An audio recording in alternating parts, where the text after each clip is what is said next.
دوسرا سوال آپ کا کیا تھا؟ عاشورے کا سوال تھا۔ عاشورے کا روزہ دیکھیں، عاشورہ کا مطلب ہوتا ہے 10ویں کا، اور 10ویں کا روزہ نبی اکرم صلی اللہ علیہ وسلم رکھتے تھے۔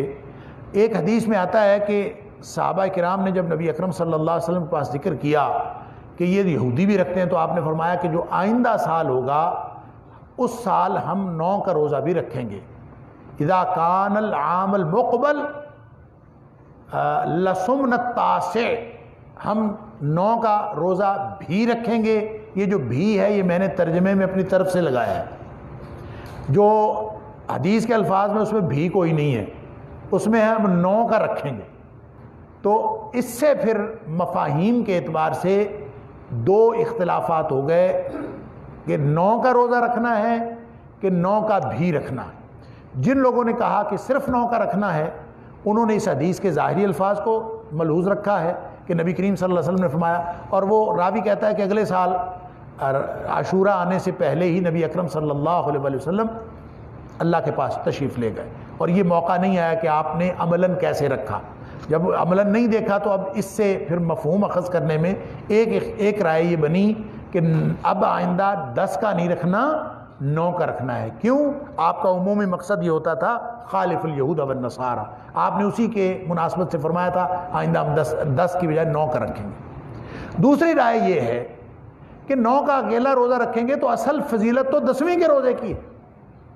صوم یوم عاشوراء نبی کریم صلی اللہ علیہ وسلم کا جو فرمان ہے، اس کے بارے میں آپ نے فرمایا کہ 1 سال کے گناہوں کا کفارہ ہے، وہ تو عاشورہ کے دن کا ہے۔ عاشورہ کا دن 10ویں محرم کا ہے، لہذا اگر آپ 9 کا رکھیں گے تو پھر وہ اصل اہمیت تو 10ویں کی ہے۔ 9 کا رکھا تو 10ویں کی تو اہمیت آپ کے ہاتھوں سے چلی گئی۔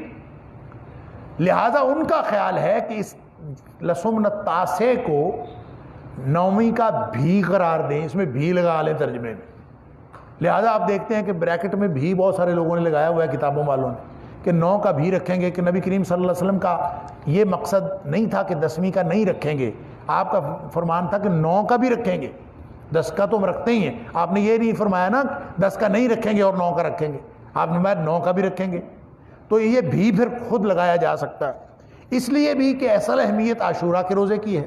9 کا رکھیں گے تو وہ تو عاشورہ نہیں ہے، یا لہٰذا ان کا خیال یہ ہے کہ 9 اور 10 کو ملا لیا جائے، 9 کا بھی رکھا جائے تاکہ یہود و نصارہ یہود کی مخالفت بھی ہو جائے اور 10ویں کے روزے کے عاشورہ کے روزے کی اہمیت بھی فضیلت بھی حاصل کر لی جائے۔ ایک البتہ رائے اور ہے، اور وہ ایک روایت کے اوپر ہی موقوف ایک اور روایت ہے جو بعض لوگوں کے ہاں تو ضعیف ہے، لیکن بعض لوگوں کے ہاں وہ بھی صحیح حدیث ہے کہ نبی اکرم صلی اللہ علیہ وسلم نے فرمایا کہ خالف الیہود والنصارى، یہودیوں اور عیسائیوں کی مخالفت کرو اور روزہ رکھ لو 1 دن پہلے یا 1 دن بعد، یعنی اس کے ساتھ 1 دن پہلے یا 1 دن بعد روزہ رکھ لو۔ تو بشرط صحت روایت یہ پھر اس رائے کو تقویت دیتی ہے کہ نبی اکرم صلی اللہ علیہ وسلم کا فرمان لصمنا التاسع سے مراد صرف 9 کا روزہ نہیں تھا بلکہ 9ویں کا بھی تھا۔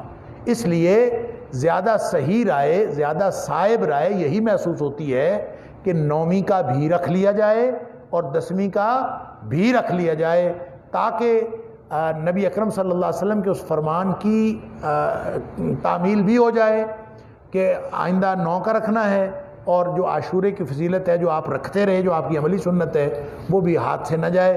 تو یہ دونوں باتیں اس میں زیادہ انشور ہوتی ہیں، اس لیے زیادہ صحیح بات یہی محسوس ہوتی ہے، اور میرا رجحان بھی اسی طرف ہے۔ واللہ اعلم بالصواب۔